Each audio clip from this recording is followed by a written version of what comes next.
Hello guys, আসসালামু আলাইকুম। সবাই কেমন আছেন? আশা করি ভালো আছেন। আজকে রান্না করব কাটা ফাতাসি মাছ। এই মাছ কি নামে চিনেন তা আমি জানি না।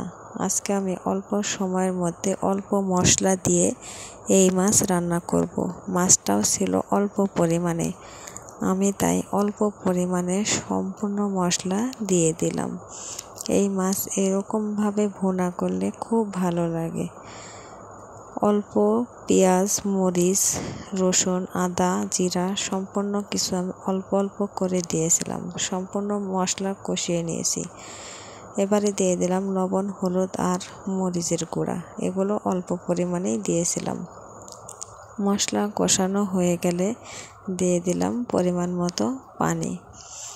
মাছগুলো এই ফাঁকে পরিষ্কার করে কেটে ধুয়ে নেওয়া হয়েছিল। এই যে দেখুন, মাছগুলো আমি দিয়ে দিলাম। মাছগুলো 2 থেকে 3 মিনিট কষিয়ে নেব।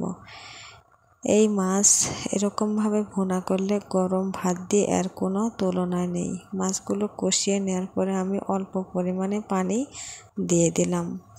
আরও 3 থেকে 4 মিনিট আমি রান্না করে নেব। তরকারিটা বেশিরভাগ আমি চুলাতেই রান্না করে নিই।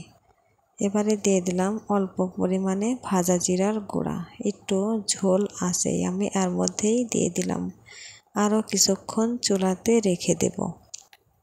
যারা আমার ভিডিওটি দেখেন তারা অবশ্যই চ্যানেলটি সাবস্ক্রাইব করতে ভুলবেন না। চ্যানেলটি সাবস্ক্রাইব করে ভিডিওগুলো শেয়ার করে দেবেন।